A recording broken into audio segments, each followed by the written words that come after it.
Sejam bem-vindos ao Tricô de Paz de número 92. O ano já está acabando, mas a nossa alegria, a nossa disposição nunca acaba, não é, meninos? Você tá dizendo? Disposição? Eu não sei me dizer que... Até gaguejei. Eu sou o Thiago Queiroz do Paizinho Vírgula e assim, você já sabe, né? Você já leu aí no título do episódio o convidado que a gente tem aqui, então aguarde aí várias explosões de cabeça, eu já estou preparado para ter minha cabeça explodida. Aqui é Victor Urives, matando saudades do Fredinho. Aqui é Thiago Berto, chega mais, Fred, tá faltando você. Que é isso, cara? Não, não tava faltando ele pra completar? Não tá, será que você mandou Fred? Mas com menos palhaçadas, então agora a gente convida o nosso amigo querido, que já fazia um tempo que não aparecia nessas bandas de cá, Fred Matos. Seja bem-vindo de novo, meu amigo. Muito obrigado, fico sempre muito feliz. A gente costuma gravar mais tarde da noite e parece que aquilo me dá um ânimo novo para seguir madrugada dentro, só que não. Mas fico muito feliz aqui, feliz sempre com o pessoal que ouve o Tricô, são sempre muito, muito carinhosos. Curiosamente, algumas pessoas me procuraram até para consulta em função do Tricô, então é muito bonitinho assim ver essa teia, assim, as pessoas realmente se conectam e buscam ajuda. Bem legal. Que bacana. Legal, cara, saber que as pessoas procuram ajuda. Olha Só não é full bonitinho, porque ele tá em São Paulo e eu não posso buscar ele, né? Ele... Não pode buscar ele, só como assim, cara? de consulta, né? Eu tenho que mudar. Não, mas toda hora que alguém aparece lá no chat dos apoiadores falando, poxa vida, eu precisava de alguém e tal, eu falei assim, aí eu só solto, o Fred faz algumas consultas aí, vê lá se não consegue, aí o pessoal vai atrás. Maneiro. Você pode ver com o Fred aí depois, né? Entendi. Aí a gente acerta isso aí, depois eu vou querer 10%. Mas assim, o pessoal realmente, assim, os episódios que você aparece aqui, vamos rasgar logo cedo no início do episódio, é o que a galera mais curte, a galera se apaixona por você. Foi só o Fred entrar aqui na nossa live dos apoiadores supremos, que já tem aqui, só tem gente falando bem aqui, coração, emoji com os bichos com coração no olho. É porque se fala mal, a gente quica do chat. Gente falando que coisa linda. Quem falou mal a gente já apagou. Mentira, ninguém falou mal não. Mas muito bem, a gente veio falar sobre sombras, sobre os gatilhos emocionais que provocam nosso ímpeto autoritário, às vezes, quando a gente tem com os nossos filhos. Então a gente vai falar sobre bastante coisa bacana hoje, mas só depois do nosso primeiro break aqui. Se você ama esse podcast tão supimpa, você pode nos ajudar a manter esse podcast vivinho da Silva. Por apenas R$15 por mês, você não só faz a sua parte ao apoiar a produção de um conteúdo que você gosta, mas tem muitas recompensas, como o nosso chat supimpa, a possibilidade de ouvir as gravações ao vivo e participar via chat. E mais ainda, um quentinho no seu coração para ajudar no podcast que você ama. Vá então em paizinho.com/apoiar para conhecer todos os planos e apoiar a gente. E se você quiser outras opções, tem também no picpay.me/tricô de paz e patreon.com/tricô de paz. Tricô de paz! Então vamos lá.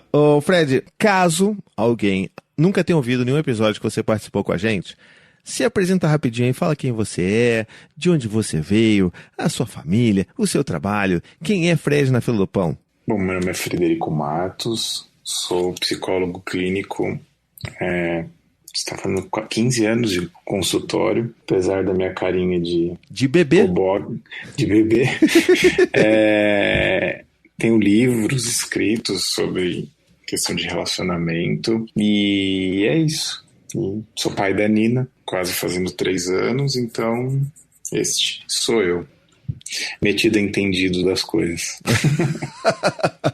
E muito modesto. Inclusive, tem um canal incrível chamado Sobre a Vida, que está prestes a bater, eu não sei, já chegou aos a 100 mil? Já bateu? Ainda não. A gente já está quase chegando 150 já. Que isso? Pô, mas em setembro...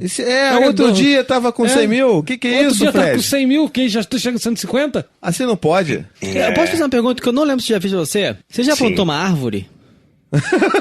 Já plantei. Então já completou já a vida. Já zerou, já. Já posso morrer. Escrevi um livro, plantou a árvore, acabou. Exato. Já. Muito bem, então vamos lá. Então, a gente tá aqui só nessas amenidades aqui. O pessoal tá louco pra começar a conversar aqui. Então vamos começar devagar. Eu queria que você explicasse pra gente que, assim, muita gente, depois que tem filhos, começa a falar muito sobre sombra, e a sombra da maternidade, e tem as nossas sombras do passado, tem a sombra da paternidade. Conheço essa muita gente não, já que você tá falando. Você não conhece não? Pô, não, cara. É porque nunca você falou de sombra comigo, não. Porque você só fica em grupo, em chat de otaku. Você não fica em grupo de paternidade e maternidade. Entendeu? Em chat de otaku tem muita sombra. Tem vários sombra? animes de sombra. Mas não é nada disso aí. Eu tô falando de outra sombra aqui. E eu queria que você explicasse pra gente aqui, né, de uma forma bem leiga, pra gente entender o que é esse conceito de sombra, de onde isso veio, o que isso pode ajudar a gente no nosso entendimento, principalmente depois que a gente tem filhos, né?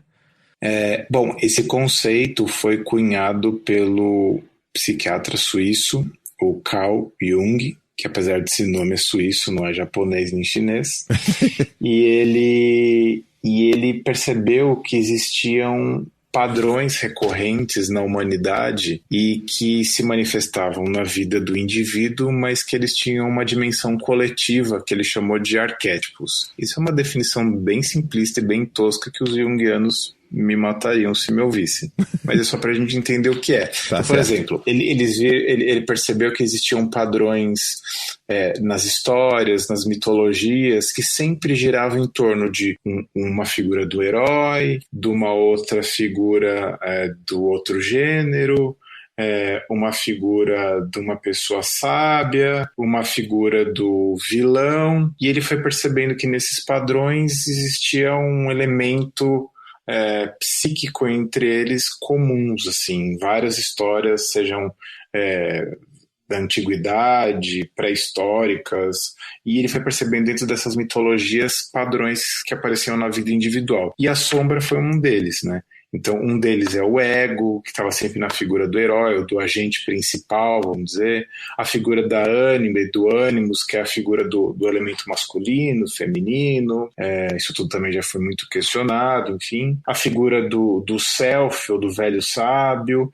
E a figura da sombra, que é aquele elemento mais, tecnicamente, mais destrutivo, mais problemático, assim, vamos dizer assim, das temáticas. Ou melhor, tudo aquilo que estaria oculto, negado ou reprimido no nosso psiquismo. Aliás, o primeiro dos meus 4 livros foi sobre isso. Foi sempre um assunto que eu gostei muito, que eu escrevi o livro e na época eu percebi que tinham várias literaturas que falavam sobre esse tema, mas eram coisas muito espalhadas em livros e era meio difícil de entender, então eu tentei reunir de uma forma bem simples, até com muitos exercícios, e na época eu fiquei muito feliz com o resultado. Então basicamente sombra é isso. E em se tratando de maternidade e paternidade, por que falar sobre sombra é uma coisa importante? Porque tudo aquilo que vem carregado de muita expectativa e de muita idealização, tô certo, né? Que maternidade e paternidade é carregado de expectativa e idealização. Basicamente só isso. Pra que serve? Pra idealizar e não fazer. Né? Ficar puto porque não conseguiu chegar naquilo. Exato, então toda vez que isso é envolvido numa aura de coisa divina, celestial, coisa linda, só tem maravilha, nossa, quanta outra gente grávida e feliz e barriguda e com criancinhas lindas e sorridentes e falando mamãe e papai, descobrindo coisas lindas sobre a vida. Toda vez que a gente tem coisas que parecem ser muito incríveis, tem um aspecto sombrio, que é aquilo que é não dito, negado, reprimido, negligenciado, e que isso aparece das maneiras mais peculiares na vida cotidiana e que isso fica nos subterrâneos dos consultórios médicos, psiquiátricos, psicológicos, confessionários, terapia, sessão de descarrego, enfim, todas aqueles espaços que as pessoas usam para poder trazerem aquilo que elas não podem dizer em público. Uhum. Então a sombra, né, nesse aspecto seria algo nesse sentido. Não sei se respondi a primeira pergunta. Não, respondeu e já me ajudou pra caramba, porque eu não fazia a menor ideia de que Eu achava, na verdade, o meu entendimento era que a sombra ela fosse uma definição por si só e não que fosse um dos arquétipos junguianos, né? Então... É um dos arquétipos e é bom ressaltar que ela não tem conteúdo fixo. Por exemplo, para uma pessoa que busca uma vida santificada, para uma pessoa que busca uma vida elevada, com bons valores, uma vida virtuosa, a sombra seria o oposto daquilo, ou seja, aquilo que seria dito como maligno, perturbador, destrutivo. Mas, por exemplo, para uma pessoa que está identificada com ações agressivas, violentas, destrutivas, a sombra dela seria o oposto, coisas afetivas, sensíveis, amorosas. Então, sei lá, um dono do morro que manda matar e desmatar quem ele quiser, a sombra dele é a sensibilidade, a humanidade. Então, às vezes, ele tem impulsos e instintos de bondade, mas ele precisa reprimir aquilo porque aquilo não cai bem na comunidade que ele está inserido. Então, às vezes, ele chora ali no pé da cama dele porque, às vezes, ele sente impulso de tratar bem os inimigos dele, mas ele precisa deixar isso longe do pensamento dele, porque o que ele tem que fazer mesmo é destruir tudo e fazer o que ele tem que fazer. Estou fazendo uma caricatura aqui, mas só para entender que a sombra sempre tem a ver com a polaridade. Inclusive, esse exemplo que me ajudou a entender, porque eu ia te fazer oposta, a pergunta, né? Que eu não estava entendendo em como que isso afeta a pessoa. Então, na verdade, a sombra é algo que faz com que a gente queira reprimir e nos faz mal, porque é algo que a gente não quer passar, não quer que seja, que a gente identifica como uma fraqueza, a gente quer reprimir ela e acaba nos fazendo mal. Eu acho... Peraí, deixa eu ver se eu consegui entender. Eu acho que é mais no sentido assim... É algo que é um desejo, um impulso que você tem de fazer algo que é oposto àquilo que você está praticando normalmente e é algo que te causa uma angústia, um sofrimento psíquico muito grande, entendeu? É o que eu acho. Então, por exemplo, trazendo pro campo aqui de paternidade e maternidade, e assim, isso pra mim já tá explodindo na minha cabeça porque tá esclarecendo pra caceta aqui minhas ideias, mas vamos ver se eu tô indo no caminho certo aqui. A gente, por exemplo, que quer criar os nossos filhos com empatia, né? A gente está querendo sempre, né, conversar, dialogar. E isso por si só se torna um parâmetro entre os pares, né, entre nós aqui, amigos e tal. A gente fica sempre tentando acertar ali, né, e né, não gritar e tal. Mas às vezes, e a gente sente isso, às vezes vem aquela vontade de dar um grito, de mandar o teu filho pro castigo, e às vezes até de bater no seu filho, e isso te causa um sofrimento assim, caralho, porra, eu tô pensando nisso. Então, isso seria a sombra, né?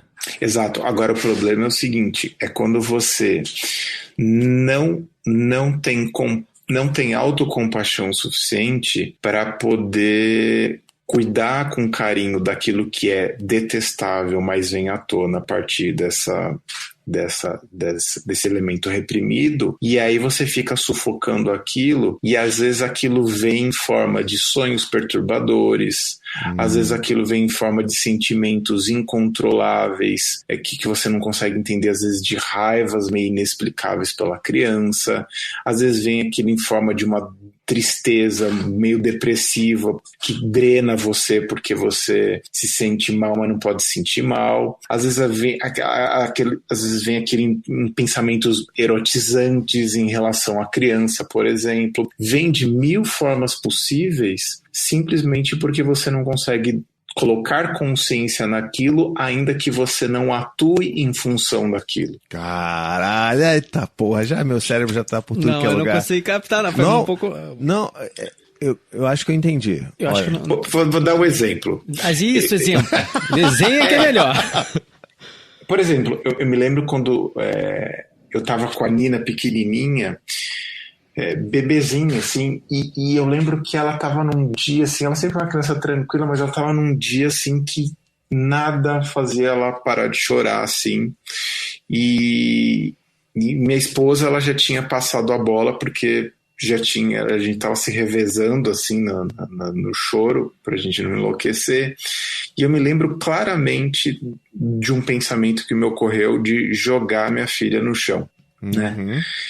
E certamente, se isso acontecesse com qualquer outra pessoa não familiarizada com essas temáticas, ela sufocaria aquilo quase que quando o pensamento começasse a se formular, ela teria sufocado aquilo ia virar uma bomba de angústia, ela ia ficar mais agitada, ia chacoalhar aquela criança de um jeito esquisito, e ela talvez faria alguma coisa meio, sabe, aquela coisa de chacoalhão para ver se a criança para, ou daria, sei lá, uma sufocadinha, uma esmagadinha, uma coisa assim. Um apertão, naquele né? momento, um apertão, e naquele momento eu falei assim, caramba, eu tô fazendo isso, eu tô sentindo isso porque eu tô me sentindo muito humilhado e impotente com a sensação de que eu não posso fazer nada por alguém que eu amo muito. Então acho que é super compreensível eu querer esganar, não a minha filha, mas esganar a minha impotência representada no choro da minha filha. Quando eu me dei conta daquilo, eu respirei fundo, fiquei bem, coloquei ela no berço, sentei ali na cama do lado, respirei um pouco, ela chorando ainda. Voltei, peguei ela no colo, me acalmei, respirei junto, firme com ela, e estranhamente ela foi se acalmando. Então, esse é um exemplo, por exemplo, de uma manobra Um estranho que eu que não é fiz. tão estranho assim, né? Oi? Um estranho que não é tão estranho assim, né? Então isso acontece na vida cotidiana, né? Porque que Não, nem super quando a gente identifiquei. tem aquele... Com Oi? certeza. Já vieram vários exemplos na minha cabeça. Pois é. Então, isso é o elemento sombrio, que se você não tiver muito bem... Se você não tiver à vontade com esse lado estranho seu, você acaba tornando ele ainda pior porque você não põe luz naquilo. Então, seria isso que acontece em relação à sombra da vida cotidiana. Cara, agora entendeu. Não, sim.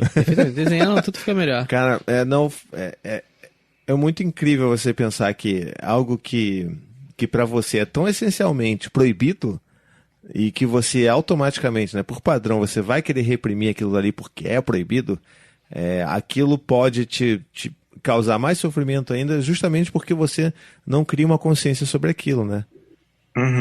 Exatamente. E vamos dizer assim, pensando em termos de coisas... essa dificuldade que as pessoas de modo geral têm para lidar com esses sentimentos é porque elas têm uma crença bem enganosa e muito popular de que nós somos uma personalidade única, né? Que nós somos um monobloco emocional. E na verdade nós somos um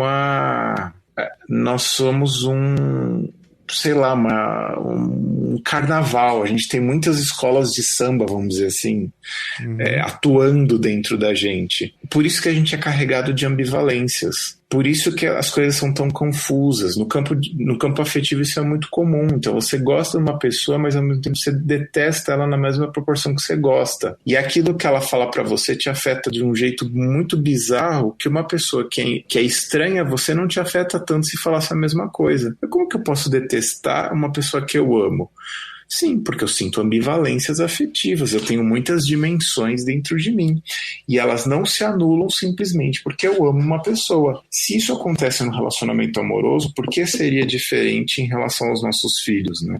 Então os filhos, eles despertam isso de uma maneira ainda mais potente porque grande parte das nossas projeções emocionais, das nossas fantasias, das nossas idealizações a respeito de quem nós somos são diretamente projetadas nas expectativas educacionais que a gente tem em relação aos nossos filhos. Então, quando a gente fala, eu não quero errar com meu filho do mesmo jeito que erraram comigo, o que é isso? É uma grande idealização. Então eu quero ser uma pessoa melhor, eu quero ser um pai melhor e para isso eu preciso usar o meu filho como uma ferramenta de autoadulação da minha vaidade, do meu narcisismo. Sensacional. Então, é muito difícil nesse sentido a gente controlar todas essas ambivalências quando a gente está querendo se provar um ser humano melhor e os nossos filhos não nos ajudam vamos dizer assim, eles nos ajudam a materializar as nossas fantasias idealizantes. Então, quando eles fazem uma coisa que é contra o que a gente tinha fantasiado por uma tarde tranquila de domingo, eles quebram o nosso barato e a gente fica puto por não ser uma pessoa incrível porque eles estão atrapalhando. Nossa. Isso, cara. Não, olha só. Essa foi muito boa, Brad. Na nossa última gravação, eu falei sobre uma questão que eu tenho muito medo da Eva, que é um dos Tricotox nossos antigos. Nem saiu ainda, nem foi pro ar ainda. Que eu falei que eu quero muito que a Eva aprenda sobre educação financeira. Você lembra? Porque é um grande medo que eu tenho, na verdade, que eu passo por não ter aprendido nada disso. Teve muita cagada financeira na vida. E eu não quero que a Eva passe disso. Mas na verdade não é que eu não quero que a Eva passe disso. Na verdade é que eu quero provar pra mim mesmo que eu consegui ensinar minha filha a não fazer o que eu quero fazer. O que eu fiz, melhor dizendo.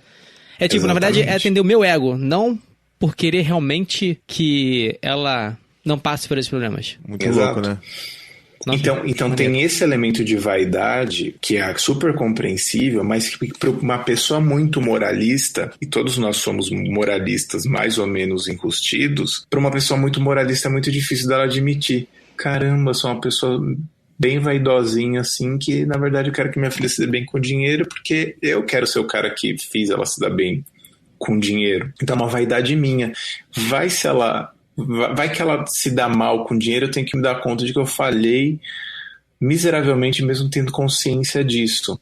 Então ela está estragando o meu barato. Então, para lidar com a sombra, ponto número 1, a gente tem que admitir que somos seres multifacetados e, portanto, carregados de ambivalência. E 2, que nós não vamos vencer ou lidar bem com a nossa sombra se nós carregarmos posturas moralistas nós contra nós mesmos. Nós temos que ter compaixão e carinho com os nossos lados menos populares, menos nobres e menos virtuosos, né? Pô, mas eu tenho uma pergunta muito difícil, cara. O que é ter compaixão com a gente mesmo? Porque, tipo, beleza, eu entendo a palavra compaixão, mas na prática, eu não sei o que é isso. Eu acho que eu nunca aprendi isso, então não tenho nem ideia de como é que eu teria compaixão comigo mesmo. Compaixão não é ter dozinho, né? Compaixão é aquilo que a gente sente quando um amigo acabou de fazer uma merda monumental e a gente tenta fazer uma trilha com ele de falar assim, cara, mas pensa bem, olha o que estava acontecendo com você. Você vinha fazendo isso, estava cansado, não sei o que lá, bababá. E não foi intencional, quando você se viu, você se pegou impulsivamente fazendo determinada coisa, fazer isso com você. Puta, não, essa foi ótima. Aprendi agora o que é ter compaixão comigo mesmo. Porque já falamos isso algumas vezes. Tem gente que prefere ficar se martirizando a perceber que realmente a coisa não estava boa. E o pior é que nós somos os nossos piores inimigos. Se a gente quiser receber um abraço de alguém depois de fazer uma bosta, com certeza não é nosso abraço que a gente vai receber. Sendo que nós somos a pessoa que está mais intimamente ligados à nossa ação e nós sabemos exatamente o que se passou dentro da gente, em alguma medida, para a gente chegar naquele ponto. Então, nós, em tese, temos as melhores ferramentas para nos abraçarmos e, no entanto, nós nos negligenciamos tal como nos sentimos negligenciados pelos nossos pais na nossa infância. Então, nós somos muito ressentidos dos nossos pais porque nos negligenciaram e, no entanto, nós seguimos nos negligenciando como nos ressentimos que fomos maltratados. Meu Deus do céu. Pra mim já acabou pra mim aqui, já não tem mais nada de mim. Tô no chão aqui. Já acabou? Pode parar? Não para não, que tem muita coisa ainda pelo visto. A cada coisa que ele fala, gerando perguntas. Não, peraí. Cara, eu tô aqui sem palavras. Tem nem 20 minutos de organizar podcast. mentalmente aqui, porque essa foi pesada, o Fred, porra. Já soltou uma sapatada aqui. Só dar um feedback aqui, já tem várias pessoas aqui falando que tem cabeça explodindo aqui. O Thiago Cardoso, inclusive, aqui no chat, falou que pediu para você chamar ele, que ele é professor de finanças para jovens e crianças, tá? Sensacional. Mas assim, eu queria fazer uma pergunta que a Diana fez há um tempinho aqui no chat. E eu acho que é super relevante para essa conversa que a gente está tendo aqui, que é a criança reflete as sombras dos pais. Como é que isso funciona com essa relação que é tão visceral, né, da paternidade, da maternidade? Veja, não é que as crianças refletem, elas só refletem, né? Porque é uma coisa interessante, as crianças são... como elas não têm, as pequenas em especial, como elas não têm um elemento cognitivo plenamente desenvolvidas, desenvolvido, então elas estão sintonizadas numa faixa fina do nosso comportamento, que é aquilo que a gente faz sem se dar conta que está fazendo, que é diferente do que a gente diz e supõe que está sendo ótimo dizendo. Então, por exemplo, existem os valores que a gente verbalmente vocaliza para as crianças. Não, faça isso, porque isso não sei, isso daí vai no blá blá blá, a gente explica a consequência, nananá. E existe aquela outra faixa de comunicação que é o que a gente está fazendo, que é quando a gente está fazendo exatamente aquilo que a gente está dizendo para a criança não fazer, né? Por exemplo, quando a gente grita com ela para ela não gritar. Uhum. Né? Então, eu estou dizendo vocalmente, não grita! Isso não sei o que lá, aqui ninguém grita nessa casa. E eu estou gritando. O que a criança capta? O que eu estou dizendo ou aquilo que eu estou transmitindo através da minha ação? Se ela captura com mais potência, mimeticamente, copiando a gente a partir do nosso corpo, do nosso tom, porque o bebê, né? Por exemplo, o bebê, ele não capta o conteúdo semântico do que a gente está falando, ele captura o tom. Então, se a gente fala, desgraçado, maldito, filha da puta, ele fica coisa boa, ele fica, né? Feliz. Ele não vai captar a semântica porque o tom e a amorosidade, né? Não sei, acho que ninguém cantou essa música pro filho, mas só dando um exemplo. Claro, claro. O tom, a gente tá parecendo depois no trabalho, real. Né? A gente faz sambinha, faz funk, só com palavrão. O tom que se usa, a carga emocional do corpo que se usa é mais impactante para eles, principalmente no começo, do que o que a gente fala. Então, em alguma medida, estou exagerando um pouquinho, pouco importa o que a gente fala, porque eles vão capturar o que a gente faz. E é isso que aparece, por exemplo, na hora daquelas birras insuportáveis, do que a gente supõe ser seus terrible two, porque o que... Daí tô teorizando, tá, Thiago? Você me interrompa se eu estiver falando besteira. Claro. Mas no meu entendimento, o que se chama de terrible two é a criança tendo autonomia do que ela faz e simplesmente não sendo escrava das expectativas dos filhos. Uhum. Os pais ficam putos com isso e a criança reage a isso resistindo a esses comandos de forma subversiva. Ou seja, quanto mais expectativas os pais, eu entendo, têm sobre si mesmos e sobre as crianças, mais resistentes elas vão ser no momento em que elas começam a adquirir alguma autonomia cognitiva. Sim. E então, acho que ela é proporcional à rigidez dos pais. Aham.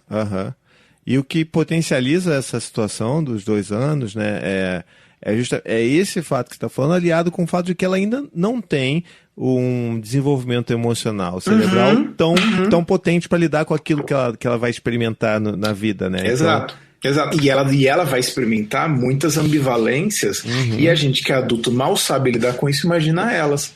Exato. Por isso que é tão importante você ser um tradutor sereno e tranquilo de ambivalências, que se você estivesse tendo consciência das suas, você seria mais tranquilo para compreender as dela. Nossa, muito. E isso me fez lembrar de um caso alguns casos que volta e meia aparecem de pessoas que mandam mensagem para mim, que são pais e mães que começam com a criança fica um pouco mais velha, e aí esses pais e mães eles começam a ter muita dificuldade de lidar com essas manifestações, que eu diria, do que seriam sombras, né? Ou seja, das coisas que são proibidas e que deveriam, entre muitas aspas, ser reprimidas, mas como a criança não tem essa trava, né, não tem esse filtro, ela bota para fora livremente. Então você tem o caso clássico de como o Gael já fez, né, que passou pela fase dele lá dos 3 anos, que ele chegava, batia o pé e falava que me odiava, que eu não era mais o pai dele. Então tem muito pai que ainda não criou essa consciência sobre a importância de falar sobre essas coisas, que vai achar isso repugnante, vai gritar e que vai botar de castigo, vai até bater, se for o caso daquela família, né? E quando que, na verdade, aquela criança ela precisa ser acolhida, entender que não, olha, que é o caso que a gente tem que fazer com as crianças. Olha, filho, eu entendo que você tá com tanta raiva do papai, você tá com tanta raiva que eu não deixei você ver TV, que você não quer que eu seja o seu pai hoje. E tudo bem, eu sei que apesar de você estar com raiva de mim, o papai te ama. E eu sei que você me ama também, mas você está com muita raiva e eu tô aqui para te ajudar com isso. E esse é um caso clássico de ambivalência. Ou seja, nós temos duas emoções simultâneas. Eu te amo tanto que eu tenho raiva de você quando você me frustra. Porque se eu não te amasse tanto, eu nem raiva ia sentir. Então, eu até diria que quanto maior a raiva nesse caso, maior a conexão e o amor que o seu filho está expressando por você, até porque ele está podendo expressar raiva só porque ele te ama. Porque se ele nem te amasse, ele ia nem conseguir ter raiva de você, porque ele não confiaria em você para sentir raiva com você. Caceta, faz todo sentido. Ao contrário do amor é o ódio, né? É indiferença. Porque assim, muito estranho, eles não têm conexão emocional, então eles não reagem, por isso que eles ficam quietos, não fazem nada. Você fala, aquele tio que você não vê muito, você não falou nada. Eu fiz a mesma coisa, você ficou bravo. Porque nele em você ele confia, e por isso ele pode expressar os elementos mais difíceis daquele momento dele, entendendo que é sempre ponto a ponto, né? Ele não vai te odiar a vida inteira, é só naquele minuto que ele te odeia. Então tá tudo bem, um minuto você dá conta. Que maravilhoso. Mas, então, como a Diana falou aqui da Laura Gutman, acho que cabe, como a gente está falando de sombra, e como a gente está falando de sombra no Brasil, eu acho que cabe a gente falar desse contexto, porque é um livro que a Laura Gutman escreveu, chamado Maternidade e o Encontro com a Própria Sombra, que fez um sucesso estrondoso no Brasil. E é um negócio que acho que meio que só explodiu no Brasil. Em outros países, isso não chegou a bombar tanto. Ela tem outros livros de mais sucesso no Brasil, mas em outros países. Mas aqui no Brasil, esse livro especificamente fez muito sucesso. Então, era meio que uma bíblia assim, básica de que a mulher se torna mãe e aí daqui a pouco alguém sugere dela ler esse livro daí. E é por isso que é legal também a gente fazer um programa sobre isso, porque eu sei que tem muitas mães ouvintes da gente que muito provavelmente ouviram pela primeira vez falar em sombra por causa do livro da Laura Gutman, e mais ainda, tem muita gente que eu sei que acha que sombra foi um conceito cunhado pela Laura Gutman, e que não é, né? Tem toda uma história, uma teoria por trás disso. Enfim, só fazendo esse parênteses, assim, tem gente que ama, tem gente que odeia o trabalho dela. A Anne tem sérias questões, assim, porque, enfim, por mais Quais, por exemplo? É basicamente porque, por mais que tenha o seu valor, né, é uma obra que ela mexe muito. Eu acho que é tipo assim, é uma leitura talvez um pouco perigosa pro momento que aquela mãe tá lendo aquele livro, que normalmente é durante o puerpério, que é quando a mulher tá muito fragilizada emocionalmente, ela vai ler um negócio que tem alguns gatilhos ali. Muito culpada. Exatamente, uns gatilhos culpabilizantes ali, muito fortes. Então, enfim, acho que fica essa questão aí, né? Acho que tentando talvez traduzir isso de uma outra forma, assim, a Laura acaba pegando muito as ambivalências que as mães têm, porque uma coisa que eu sempre digo mães e pais são pessoas que tiveram filhos, né? Uhum.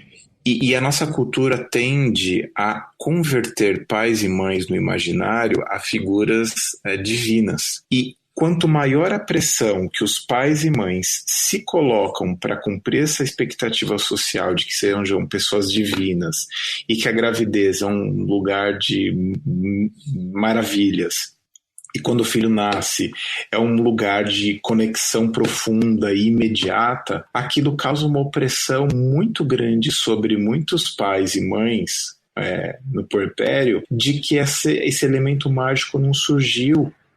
E aí eles se sentem tendo defeitos, né, a respeito disso.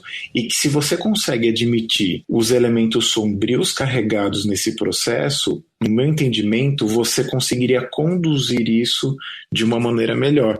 Então, por exemplo, nós enquanto espécie somos talhados para preservar a nossa espécie. Mas a primeira espécie que a gente quer preservar somos nós mesmos. E depois a propagação da espécie através dos filhos. Né? Então, nesse momento do nascimento, é uma ambivalência ancestral, genética de alguma maneira, atávica, que é sustentar o paradoxo da generosidade e do cuidado com o do egoísmo e da autopreservação. Então, a verdade é que você está inebriado pelo desejo de ficar com seu filho e você, ao mesmo tempo, está exausto e querendo morrer e que tudo morra à sua volta. Só que dar-se conta disso para uma mente que está, às vezes, operando numa fase de vulnerabilidade, pode fazer essa pessoa, num rompante meio moralista, dizer: eu sou um monstro porque sinto egoísmo, eu sou um monstro porque estou ressentido de ter que cuidar dessa criança, quando, na verdade, a única coisa que eu queria fazer era dormir, comer e lavar as partes íntimas, né? E é muito difícil, né? Você admitir que você está cansado do seu filho, sendo que você ama muito seu filho. Então, o valor que eu entendo dessas questões ligadas à sombra, da maternidade e da paternidade, é você se dar o direito de reconhecer as ambiguidades dessa fase sem se culpar, sem se torturar, sem se exigir mais e mais o extremo do extremo, e ficar duplamente exausto, que é exausto porque você está exausto e exausto porque você não deveria estar exausto. Ficar exausto uma vez só já seria o suficiente, então a gente não precisaria ficar exausto moralmente e abatido emocionalmente por conta disso. Então acho que é um pouco dessa barra que a Laura Goldman tenta aliviar, mas que dependendo da leitura e do momento, isso pode ser capturado como: tá vendo? Eu sou horrível por ter sentimentos horríveis. Caramba, cara, que porra, meu Deus do céu. Não sei. Talvez seja o episódio com mais explosões aqui, porque eu já não tô nem mais falando, cara, porque faz muito sentido, e eu acho que todo tipo de leitura que envolva... porque, assim, a popularização da informação, né, o fácil acesso a alguns tipos de informação, eles trazem também algumas responsabilidades, né? Porque não é simplesmente você pegar um livro desse e ler e achar que ele vai te fazer bem. Depende muito do seu momento de vida, né? E eu queria só trazer aqui um comentário que a Diana fez aqui, que eu acho que ele faz muito sentido com muitas das coisas que eu já li em termos de relatos por aí. Ela falou assim: nossa, perfeito, eu tinha muita raiva de ter perdido a minha vida depois que o baby nasceu, de ficar presa em casa. Tinha um ressentimento enorme do meu marido, que tinha a vida dele lá que não mudou. Seguia saindo de casa, trabalhando, vida social e etc.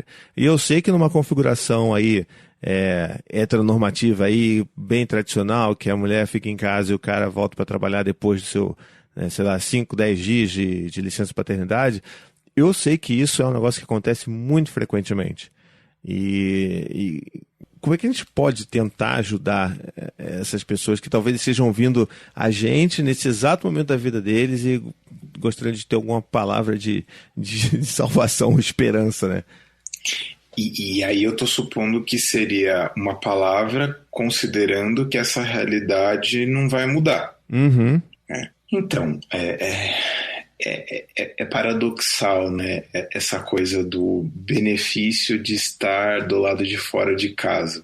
Porque a gente sempre, na minha cabeça, a gente sempre tem que pensar em termos relativos e absolutos. O absoluto é ela com ela mesma e ela em relação a esse parceiro, né? O suposto ganho que ele tem de voltar para a vida pública vem também acompanhado de uma perda de que ele vai não conseguir ter tanta conexão corpo a corpo com essa criança, né? Então a travessia dele também vai ser retardada.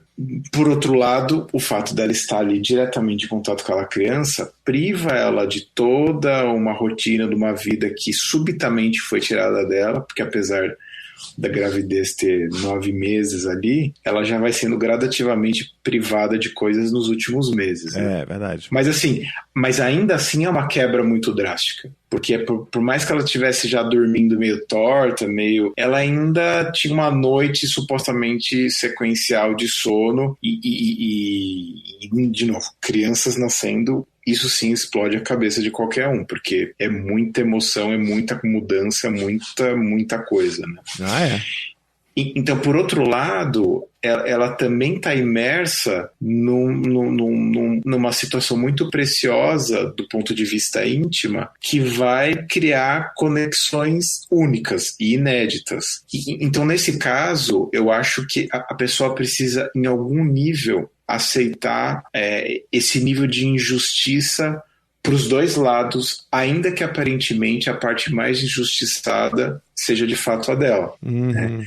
Porque, de fato, ela está sofrendo mais sobrecarga de todos os níveis estando em casa. Então acho que nesse caso ela precisa admitir o ódio que ela tem desse parceiro, ela precisa admitir para si mesmo a raiva que a privação da vida dela tem nessa situação. E quando ela pode admitir esses sentimentos tão humanos e tão comuns, eu acho que ela vai se sentir menos ressentida e menos culpada e menos desamparada por estar ali naquela fase de sobrecarga.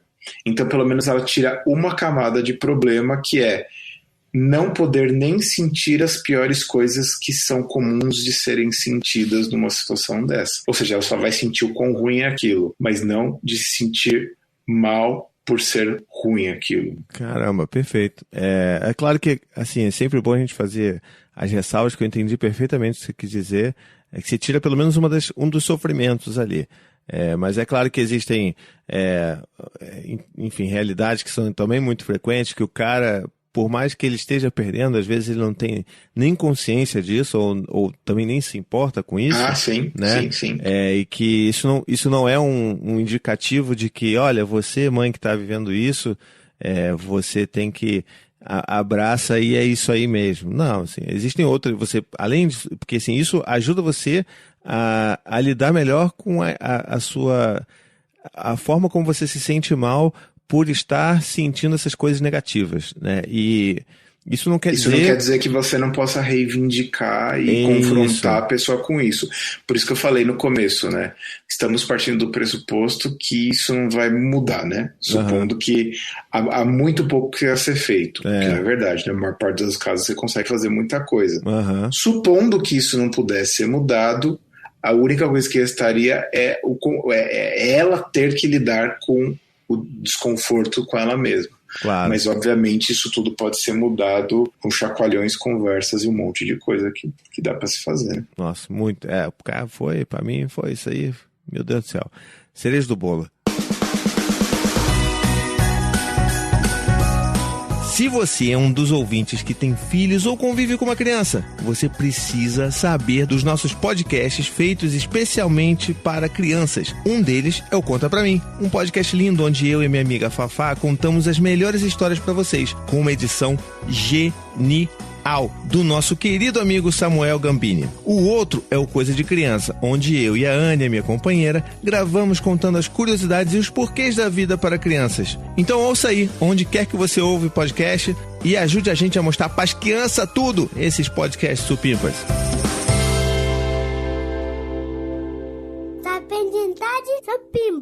Tem uma coisa que eu acho que faz um pouco de sentido dentro dessa conversa toda sobre sombras que a gente está tendo, que são aquelas coisas que a gente traz das nossas próprias infâncias, provavelmente coisas, acontecimentos ou fatos que nós não criamos ainda consciência sobre aquilo, não criamos as narrativas adequadas para aquilo, e aquilo volta, né, com uma assombração em determinados momentos, que eu acho que tem um pouco a ver com sombra. Eu vou dar um exemplo, já que a gente está falando bastante exemplo aqui. Tem um exemplo pessoal muito forte meu aqui, que diz relação ao meu pai, né? Então a gente ficou 18 anos sem se ver durante a minha adolescência, início da vida adulta, e assim, eu nunca sofri agressão física por parte dele, nem nada, mas ele é um cara muito, sabe aquela coisa, um homem do norte, fala muito grosso, fala muito alto e é muito, né, durão, não tem essa coisa de demonstração de afeto, principalmente sendo filho um homem, né? Aquela coisa bem machistona. Mas teve, enfim, em termos de agressões físicas, nunca aconteceu. Agora, teve uma passagem específica durante uma briga que meu pai e minha mãe estavam tendo, e eu lembro que eu era criança, devia ter, sei lá, menos de 10 anos, e eu lembro de eu ter meio que, sabe, entrado na briga para meio que tentar dar uma ajuda pra minha mãe a defender ou estar do lado da minha mãe, sabe? E eu comecei a discutir com ele, e eu lembro claramente, inclusive quando o dia que a gente se reencontrou, eu relembrei isso pra ele, e nós dois choramos pra caramba, porque é uma coisa muito dolorida pra mim ainda, que é o dia que eu comecei a confrontá-lo, e ele olhou pra mim com um olhar de fúria, assim, encostou o indicador no meu peito e falou assim: você é um merda. Você não fale isso. E isso pra mim ainda pesa bastante. Nossa. Puxado? É bem puxado.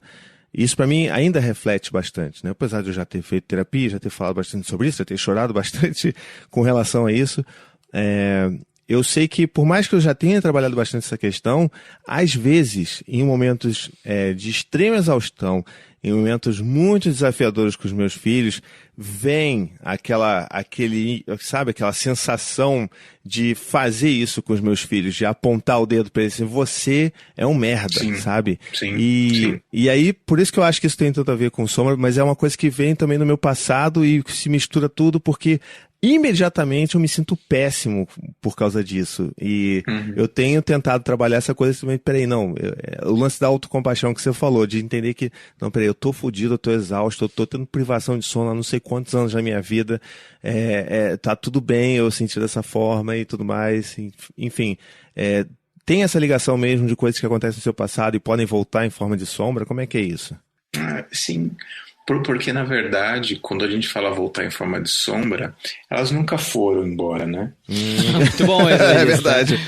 Então, assim, a gente tem que pensar que quando a gente nasce, a gente é pequenininho, a gente está vivendo a vida de uma maneira muito, em alguma medida, passiva e vulnerável. Então, os nossos pais, que são essas figuras, que são as nossas referências divinas, que nos protegem e nos amam e nos cuidam e que nos conduzem. Se elas agem de uma determinada forma com a gente, violenta, por exemplo, a gente absorve isso do ponto de vista corporal. Eu estou sempre falando dessas duas dimensões, o que é dito, que é a moral cognitiva, verbal, e essa contramoral, que é aquilo que a gente vivencia do ponto de vista emocional. Então, a boa intenção que se possa ter, supostamente dizendo você é um merda, do tipo, se coloque no seu lugar, esse não é um assunto para você, esses são assuntos para adultos, eu acho que você está se precipitando em entrar nesse território de um jeito horroroso, porque vem carregado com mágoa, com raiva, enfim, com desprezo, com humilhação. Isso fica marcado na gente como um modus operandi que funciona, né? Funcionar não quer dizer que aquilo é bom, útil, duradouro e produtivo a longo prazo, mas funciona. A gente sabe como dar um grito bem dado, funciona. Agora, funcionar não quer dizer que é útil e é produtivo e construtivo sempre e de uma maneira profunda. Então aquilo fica dentro da gente, aquele sentimento de humilhação fica dentro da gente. Qual que é a primeira coisa que acaba acontecendo quando você se vê na sua vida diante de uma figura que você tem total controle, suposto, né? Suposto total controle, domínio e ascendência, quando aquilo confronta o seu senso de importância pessoal e a sua autoridade. Vem à tona aquilo que funcionou quando a gente estava no lugar oposto. Vem o autoritarismo. Então, o autoritarismo é uma resposta à violência também que a gente sofreu e ao sentimento de impotência que a gente se vê confrontado quando os filhos querem seguir caminhos que a gente não autorizou, supostamente, que eles seguissem. Então, aquilo que a gente aprendeu racionalmente não vem ao nosso socorro porque emocionalmente aquela sombra do que a gente viveu não está bem elaborada. E eu acho que nesse sentido, do ponto de vista terapêutico, se a gente não exaure o nosso instinto de aniquilamento em relação àquilo que é mais fraco que a gente vai ser pego na esquina dos nossos cansaços quando a gente estiver num dia muito difícil. Então, o trabalho com a sombra é, inclusive, poder admitir que uma parte nossa quer aniquilar os nossos filhos. E isso é muito difícil. Porra. E veja, quando eu falo uma parte nossa, de novo, não é jogar pela janela, mas para uma instância da nossa mente, ela só queria que aquilo não existisse. E por acaso aquilo se chama filhos, e eles são fofinhos, queridos, e a gente ama muito eles. Mas a gente sente isso em relação a quase tudo. Não tem dias que a gente simplesmente queria não existir. Uhum. Vou dar um exemplo agora, aconteceu recentemente. Foi... Momento de desabafo aqui agora. Aconteceu recentemente, aconteceu semana passada, para ser mais especificamente. A Eva pegou mão, pé, boca. Acho que até falei isso em algum episódio aqui passado. E eu tive um dia meio ruim no trabalho, tive algumas notícias que eu não gostei muito. Fui pra casa, ficou só eu e a Evi em casa sozinhos e ela tava naqueles dias, né? Tipo, devido à doença, inclusive, tava um pouco mais chatinha, digamos assim, nas palavras. Aí eu fiquei pensando na minha cabeça, deitado com ela, tentando fazer ela dormir, ela não queria dormir. Porque nesse dia ela não foi pra creche, porque ela tava com mão, pé, boca, ela ficou em casa, então tava com muita energia ainda. E o ideal seria gastar um pouco de energia, né, antes disso, né. Acabou, eu não consegui, cheguei tarde em casa também com o trabalho, ficou só a Evinha, eu mega cansado, tentando fazer ela dormir, ela não queria dormir, tentando diversas alternativas, até tinha brincado um pouquinho com ela pra ver se gastava energia, mas em casa ainda, ou seja, não gastou muito.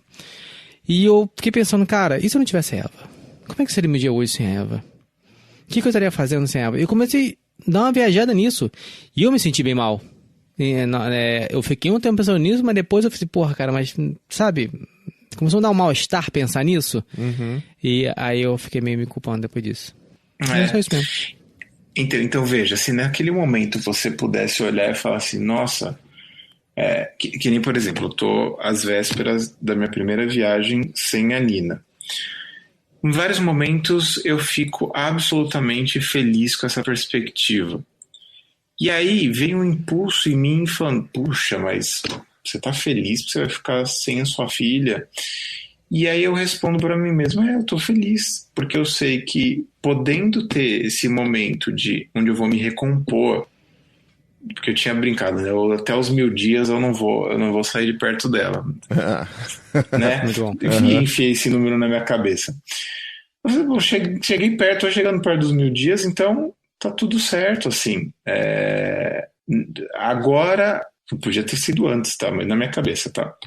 Então, tá tudo bem. Isso também vai, em alguma medida, ser importante para você se reabastecer, você se revitalizar, e está tudo bem com o fato de você também querer fazer algo só por você. Então, quando a gente coloca essa oposição, eu versus o outro, é que vem a culpa. Mas se você entender que o eu beneficia o outro e o outro beneficia o eu, aquilo que você faz também pelo eu também beneficia o outro. Não é uma oposição completa. E é essa a nossa dificuldade, porque a gente sempre tende a pensar em caixinhas separadas, onde uma coisa é uma coisa, outra coisa, sendo que elas todas estão conectadas numa coisa só. Então, se a gente admite que isso está em nós, que isso é legítimo, a gente tira uma camada de problema e, curiosamente, se você pudesse ter admitido isso na hora, talvez viesse uma vitalidade do tipo, putz, essa hora eu estaria super me divertindo fazendo XYZ.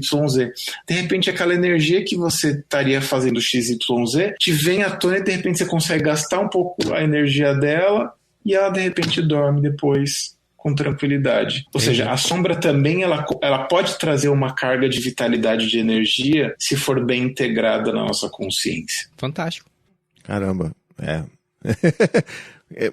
incrível, porque a gente...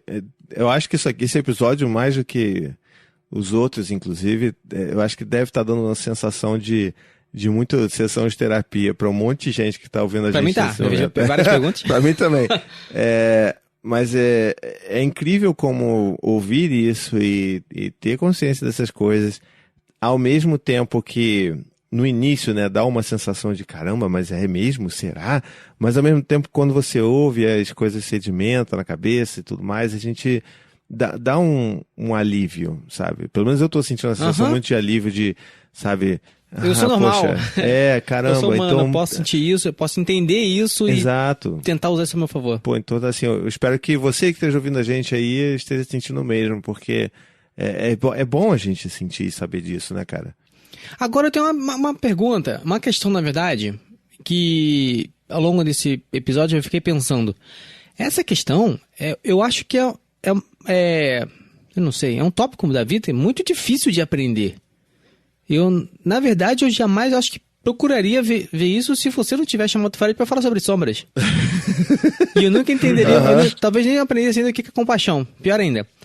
E como é que a gente pode aprender isso na vida, tipo, das pessoas? Será que eu vou depender sempre de alguém, do programa do Tricô de Despacho para aprender esse tipo de coisa? Será que não há como a gente aprender isso no dia a dia? Ou então, por que a gente não desenvolve isso? Como é que eu posso desenvolver isso na Eva, por exemplo? Porque eu acho que isso é um tópico muito difícil e eu vou ter que contratar uma terapeuta para tratar desse assunto com a Eva, para aprender a lidar com esse tipo de situação. Vamos chamar de situação, porque eu não sei nem nomear isso. Entendeu a minha questão? Eu acho que é um tópico muito difícil. Eu acho que assim, a primeira coisa que a gente precisa pensar, se a gente está falando de educação, é como a gente faz esse processo com a nossa própria experiência. Então, por exemplo, sei lá, acho que todo pai e mãe em algum momento estabanadamente já se trombou com a criança e foi a causa de um chororô você mesmo, né? Né? Sei lá, você foi virar, a criança veio atrás, você trombou com ela caiu. Né? Então, por exemplo, se naquele momento em que você pede desculpa pro seu filho, supondo que você pediu, né? Então, essa parte da lição você já sabe fazer. Não é uma humilhação você pedir desculpa, porque tem pai que acha ultrajante, porque filho não tem que... Pai não precisa pedir desculpa de nada. Então, se você supõe já que você pediu desculpa, a segunda coisa que você pode fazer é falar assim, puxa, papai tá muito triste de ter machucado você, mas eu também entendi que eu fui pego de surpresa, eu fui virar para te encontrar, inclusive, porque eu fiquei na dúvida se você estava vindo junto e trombei com você. Aí a criança vai ver que você também tem carinho com você mesmo. Porque se você manda puta, eu sou um burro mesmo, que animal, que atrapalhado. Aí ela, nossa, que legal, o papai tá me ensinando que ele tem que se tratar mal quando ele faz uma coisa que parece errado. Boa ideia, eu vou fazer isso comigo também. Né? Então você está dando as suas primeiras lições de não autocompaixão. Então, se você tem cuidado consigo mesmo, se você tem a paciência de Tiago Queiroz de falar com a criança, né, com amorosidade, pedindo para ela ter empatia pelos outros e ensinando ela a ter empatia por ela mesma, isso já é autocompaixão. Então, por exemplo, o exemplo que você, Tiago, deu sobre olha, eu entendo que você tá com muita raiva porque o papai não tá te dando tal coisa. Isso não é um exercício de autoempatia, isso é um exercício de autocompaixão. Então, fazer isso consigo mesmo, ensinar a criança a fazer isso com ela mesma, a se pegar na mão e falar, tá tudo bem, eu senti isso já é um estímulo de autocompaixão. Gente, esse episódio é teórico e prático, porra. Isso aqui é completo. Achei sensacional o exemplo. O Douglas Monteiro aqui botou até no chat aqui. Tô bugado aqui, gente. Muito bem. A Diana, inclusive, aqui, ó, tá perguntando se o Berto tá aqui ainda. O Berto, acho que ele tá em êxtase. Tá muito difícil pra mim comentar. Mas, eu tô tentando absorver. O que já tá bem difícil. Agora, você levantou essa lebre aí, eu acho que vale super a pena a gente falar sobre isso, porque, cara, é surreal a facilidade, pelo menos pra mim, né? Imagino que para mais pessoas também, mas a facilidade que a gente tem de falar sobre esses temas, de conduzir com os nossos filhos esses temas de autocompaixão, como eu faço constantemente. Olha, eu sei que você está com raiva do papai, eu sei que você não queria que eu fosse seu pai, mas eu entendo, eu sei que você me ama e tudo mais. Sabe, com os nossos filhos, pelo menos eu sinto isso, é fácil eu fazer isso. Agora, quando acontece com a gente tem esses sentimentos de aniquilação, como você muito bem disse. Não rola essa autoempatia, né, cara? Então, não seria incrível que na hora que a gente estivesse puto, a gente falasse no nosso pé do ouvido, eu sei que você não tá querendo ser pai, eu sei que você tá querendo enganar essa criança, eu sei que você tá não sei o que lá, é super compreensível, você tá tendo dificuldade, você tá confuso com o que você tá sentindo, tá tudo bem, isso vai passar, daqui a pouco você vai voltar a gostar de quem você é e você vai gostar de gostar do seu filho. Não seria incrível? Porra, é verdade, hein? Precisava de um paizinho na minha vida, pra mim mesmo. Exato. E de modo geral, a gente é o pior tirano, né? A gente se fala coisas que a gente não falaria nem pro nosso pior inimigo. Porra, isso é total verdade. Total, verdade. Então, assim, isso é muito pesado, né? Então, de novo, eu sempre tenho um exercício para lidar com situações difíceis, que é imaginar que eu estou conversando com a criança que a pessoa foi. E isso se estende a mim mesmo. Então todo mundo lá tem sua fotinho, né, de pequeno. Quando os filhos nascem, a gente não fica resgatando foto para ver com quem é parecido. Você fica postando o tempo todo essas coisas de foto. Né, com quem meus filhos são parecidos, sei que lá você posta antes e depois, você, sua esposa. A gente fica meio paranoico nesse sentido. E é engraçadinho, né? E as empresas tudo roubando nossos dados, né? Exato.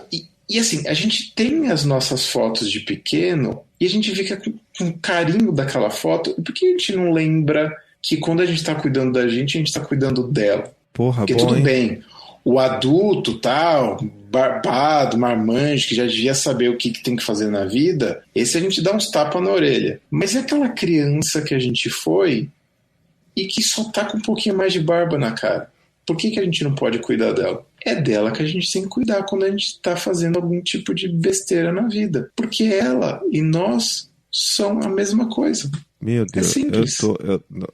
Caraca, essa daí pra mim foi... O mais legal é que no final ele manda assim, é simples. É simples, então, não, eu discordo um pouco, por quê? Porque a gente tá 30 anos treinado a se martirizar. Caralho, aí, não, mudar mas, essa cara, chave é um pouquinho complicado, mas acredito. Assim, não, mas eu não sei qual é a foto que vocês têm na frente, na capa do celular. Não é, filho? Mas em alguma medida, por que a gente não troca essa imagem por um tempo pela nossa foto de pequeno e fica apaixonadinho um pouco por aquela figura? Porra, eu vou fazer isso. Eu vou fazer isso. Eu vou fazer isso, cara. Talvez ajude pra gente estar o tempo todo, quando ligar o celular, a gente vê aquela carinha daquela criança sofrida que a gente foi, e a gente começa a ter um pouco mais de piedade por quem ela se transformou hoje, que é a gente. Caraca, bicho, olha, Vou tentar. Eu preciso Real. dizer pra você, Fred, a gente é amigo, eu preciso que você saiba que essa última fala sua, ela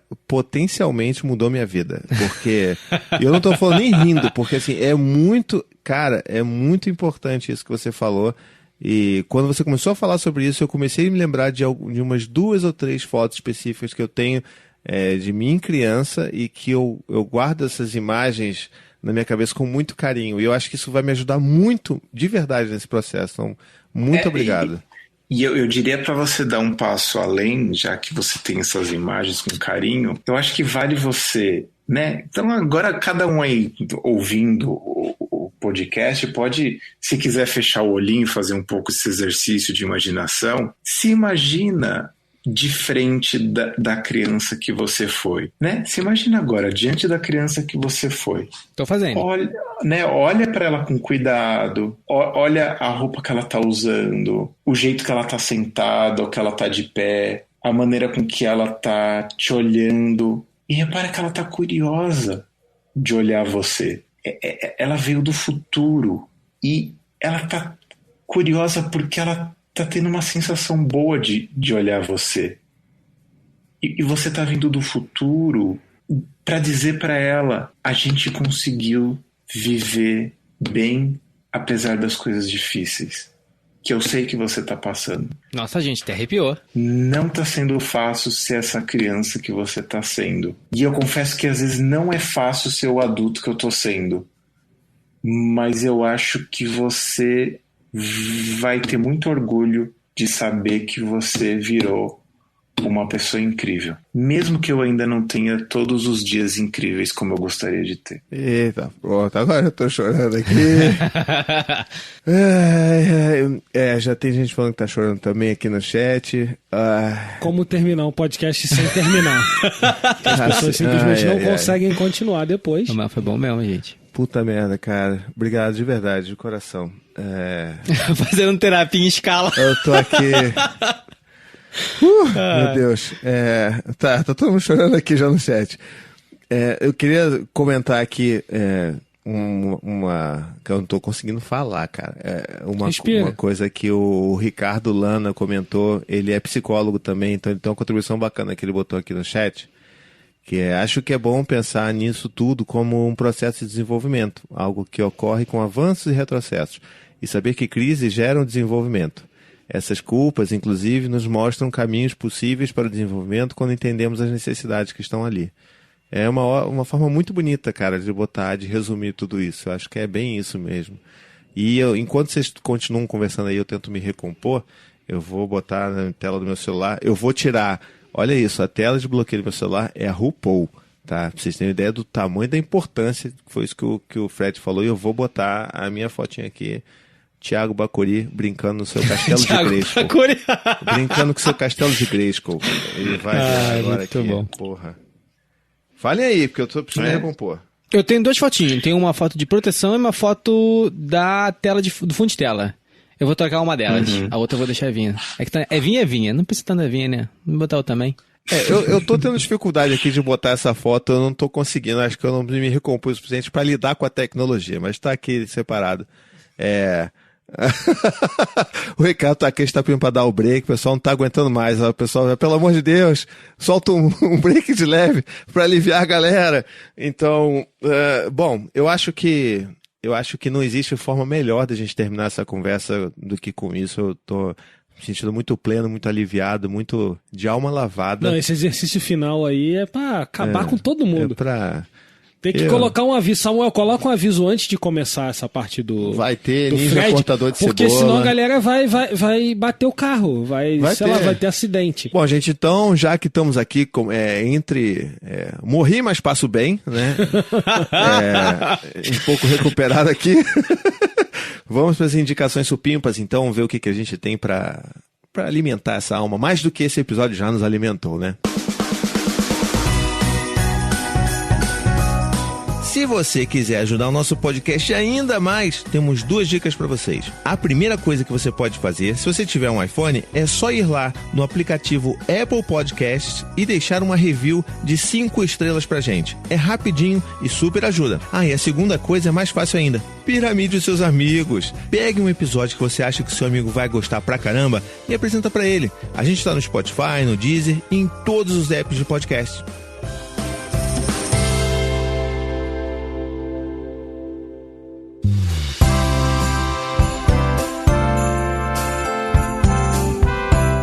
Indicações supimpas! Primeira indicação supimpa é faça esse exercício aí com frequência. Faça o exercício do Fred. Uma vez por semana você pode fazer esse exercício. Uma vez por dia, pelo amor de Deus. Fala todo dia, até você ser uma pessoa mais bacana consigo mesma. Pode ser também. Né? E eu quero fazer 2 indicações supimpas aqui. A primeira é que nosso amigo Fred, ele é uma pessoa que é um pouco humildona, né? Então, assim, eu preciso colocar com muita ênfase, né, nessa minha indicação supimpa, que é uma das coisas mais sensacionais que eu já vi na internet. E eu não estou falando isso porque ele é meu amigo, porque ele está aqui e me fez chorar, não.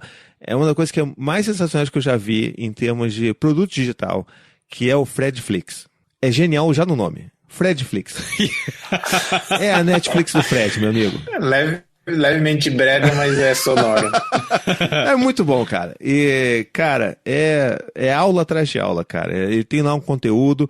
Não é esses cursos convencionais, sabe? Que você paga um valor grande pra caceta e você vai lá. E olha que eu não sou nem afiliado. E não tenho link no Hotmart de afiliado pra ganhar coisa, não. Então, vão lá porque vale a pena. E o mais bacana é porque, justamente o Fredflix, porque toda hora tem conteúdo novo lá. Não é aquela coisa estática, compra aqui o meu curso online, você vai lá, vai saber e foda-se você, sabe? Tem sempre conteúdo novo, ele sempre está fazendo mais aulas extras, e são aulas, né? E é tudo sobre comportamento humano, sobre psicologia. Começa do básico, ele falando das principais linhas de psicologia, e assim, eu tô amando demais, gostaria de ter mais tempo para conseguir consumir. Talvez, se você tivesse uma parte lá que pudesse só ouvir aquele ali em forma de áudio, eu acho que eu conseguiria consumir melhor o Fredflix, hein, cara? Fica a dica aí. Sim, verdade.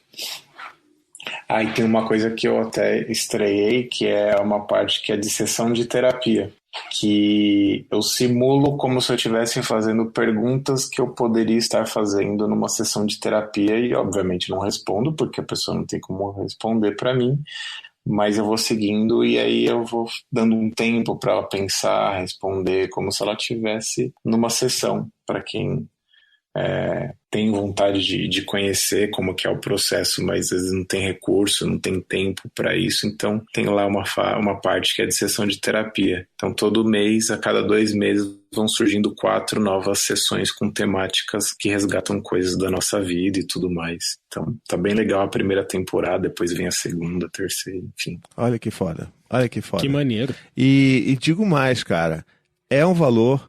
Eu não lembro agora de cabeça, mas é um valor que você paga mensalmente e é super, super acessível. É tipo Netflix mesmo, entendeu? Quanto é R$29. Por isso que eu nem abri pra afiliada, porque eu ia ficar com dó deles de dar tão pouco, porque... Olha aí, pô, 29. Ô, Vitor, assina aí, porra. Assina essa porra. Se eu soubesse antes, já tava aqui dando depoimento. Eu não sabia. A pessoa pode cancelar quando ela quiser também, né? Não é uma masmorra. Então, se ela quiser entrar, ver tudo loucamente nas férias e parar no mês que vem, ela pode.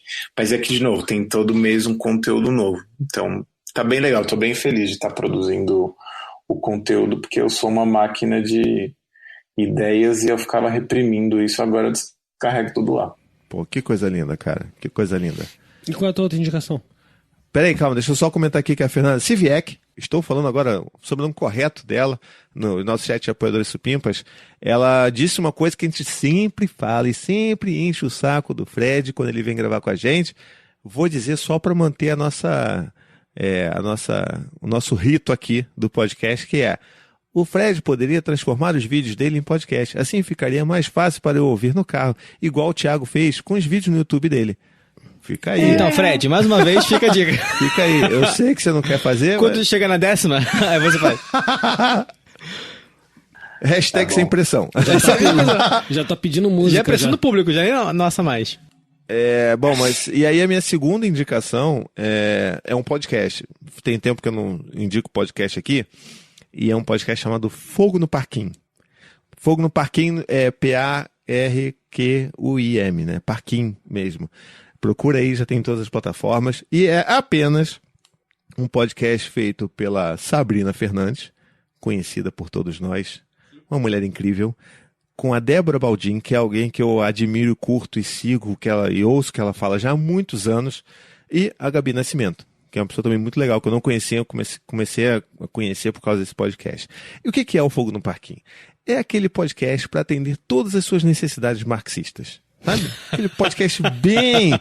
Mas, cara, com conteúdo tão foda e com um toque de humor, com a Débora é engraçadíssima, a Gabi também é engraçadíssima, assim, juntou ali, fez ali... Primeiro episódio, como odiar a burguesia.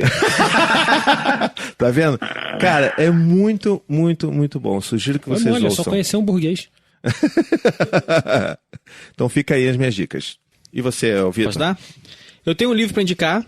Um livro pequenininho, rapidinho de leitura, mas, cara, ironicamente, é muito legal. É um livro da Marie Kondo, A Mágica da Arrumação. Tem até uma série da Netflix. É o livro normal. É o livro normal. Mas tem uma coisa maneira no livro. Quando eu comecei a ler o livro, tinha lá um depoimento de algumas pessoas. Não, esse livro mudou a minha vida. Graças a ele, eu me divorciei e agora sou muito melhor. Aí... Muito bom esse livro. Graças a esse livro, eu consegui um emprego melhor. E tipo, caralho, brother, é arrumação. Essa porra que... Tipo, eu comecei a debochar daquela porra. Falei, não vou parar de ler esse livro nessa merda aqui, vou desistir dessa bosta. Juro, quase desisti de ler livro por causa daqueles depoimentos. Que eu achei, pô, ridículo isso.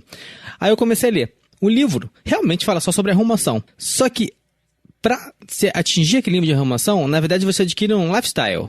É um estilo de vida que você... acaba mudando, alterando o seu perfil. E aquele estilo de vida realmente afeta em diversas frentes da sua vida. E faz sentido aqueles depoimentos, cara. Eu achei muito, muito legal o livro e indico, leitura ridiculamente rápida e fácil. Vocês aí que estão ouvindo a gente, se vocês, no futuro, o Vitor sair do tricô, vocês sabem que é a culpa da Marie Kondo. Ele viu essa merda, aí manda um depoimento pra Marie lá, sair do meu podcast. O mais legal é que há alguns episódios atrás, né? A gente que ele não participou. O pau na coitada da mulher. Não, sacaneou de pagar na Netflix, né? Não, a gente falou, a gente criticou a série da Netflix. Que é uma bosta. A série. Eu nunca vi. Na verdade, depois que eu soube que existia a série, eu nunca vi. Porque foi justamente no episódio com as meninas do Mamilos, que ainda não foi ao ar, e você, obviamente, não ouviu, porque você não participou. Então, depois, quando sair, ouve, aí você complementa aí. É porque a série, eu não li o livro, mas eu vi alguns episódios da série. E é uma merda. Então, pra gente... falar da forma mais polida possível, é uma merda. Não veja a série na Netflix, é uma merda. O livro é legalzinho, eu gostei. Então, fica aí. Eu indico o livrozinho. E você, Fred? Olha, eu queria indicar o documentário que tá no YouTube, O Silêncio dos Homens. Boa! Então, acho que vai ajudar a fazer um percurso bem interessante a respeito desses bloqueios que a gente tem em várias esferas da nossa vida, e é bem legal, particularmente. Eu tô lá metendo bedelho falando, mas não é porque eu tô lá não, mas é porque tá bem feito, assim, a gente sai com ações também para serem feitas. Não, são bem práticas. É um documentário de qualidade brasileira, né? Nacional, com informações da nossa cultura, porque a gente sempre referenciava muito aqui o The Masked Event, mas assim, por mais que a gente se identifique, ele diz respeito a uma outra cultura, né? Cultura americana. Então agora a gente tem um negócio que é nosso e é muito bom mesmo. Berto? É isso. Indicação eu não tenho, eu tenho indignação. Indignação? Indignação supimpa? Eu tenho uma indignação que estamos estagnados há muito tempo nas curtidas no Facebook. Caraca, verdade. O cara tá indignado. A gente não chegou nem a 4.000 curtidas até hoje. Então, por favor, gente. Anos. Vocês estão me deixando com náuseas. Que tricoteiros são vocês que não piramidam, que não enviam pra sogra, pro sogro, pra aquele tio chato? Como é que você não faz pra aquele amigo que queria que a namorada abortasse? Pô, aquele tio racista. Por que vocês não mandam pra galera homofóbica, amiga de vocês? Amiga não, né? Porque aí não, você não tem amigo, Pra aquela galera homofóbica que vocês conheciam, por que vocês não mandam essa galera assim? Manda a gente assim, eles vão falar, mas que merda é essa? Mas manda pra galera bacana também, porra. E manda pra galera bacana quando você achar que tem uma galera bacana ali que tá merecendo receber nossa palavra, né? Se a nossa palavra chegar na casa das pessoas, invadir, ilumina a sua casa, ilumina a sua vida, mexe com a sua estrutura. Entendeu? Então é isso? Voltando, acabou a minha indignação. Quero que vocês curtam, compartilhem e façam pirâmide do tricô. Boa, gostei dessa. Tenha mais indignações assim, que elas são importantes pra gente. Ih,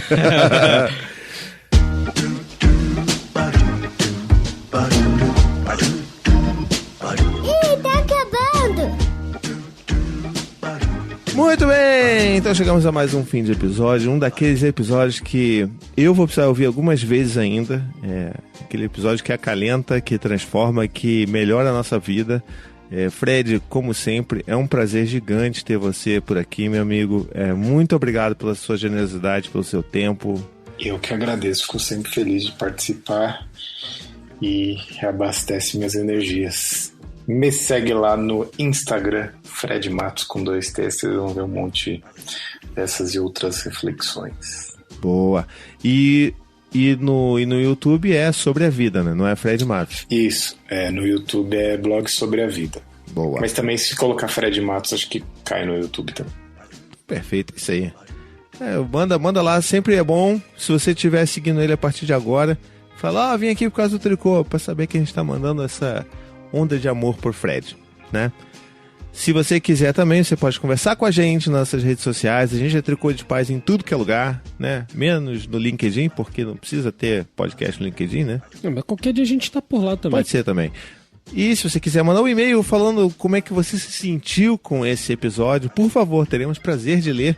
Mande para tricodepaz@paizinho.com, tá bom? E quase que eu esqueci. Qual é a hashtag de hoje? Vou denunciar logo, porque a hashtag não é minha. A hashtag foi feita no meio do episódio. Vou dar-lhe um tapa na sua cara se você continuar dizendo que nunca faço. Você é agressivo fisicamente. Tô vendo aqui. Na verdade, na mentira, né? Vou falar só que faço, nunca faço. Mas quem fez a hashtag foi a Diana. Já fez faz muito tempo. Aqui na live. Já fez na live, já colocou lá. Todo mundo que tá na live já sabe. A farsa. Né? Todo mundo já sabe que eu não fiz nada. Então tô me denunciando aqui, me autodelatando. E a hashtag de hoje é Iluminando as Sombras. Olha só. Que ficou fantástico. Ficou perfeito. Diana, parabéns aí. Você pode ser... Obrigado. Eu quero que vocês façam isso mais vezes. Pode fazer o meu trabalho de criar hashtag, gente. Eu não tenho problema com isso, não. Não fico chateado. Mas foi ótimo. E eu vou adicionar uma aqui. Hashtag, como nos velhos tempos, aquela hashtag gigante, difícil de entender. Hashtag, coloque a foto sua de criança no seu celular. Muito bom. Hashtag 1, hashtag 2. Pronto. Resolvido. Então é isso, pessoal. Um beijo pra vocês, uma ótima semana. Até a próxima e tchau, tchau. Beijo, boa semana, Supimpa. Valeu! Beijos.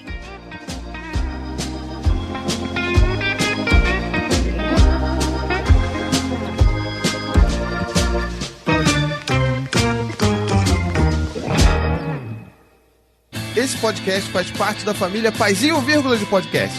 Para mais textos, vídeos e podcasts, visite lá o paizinho.com.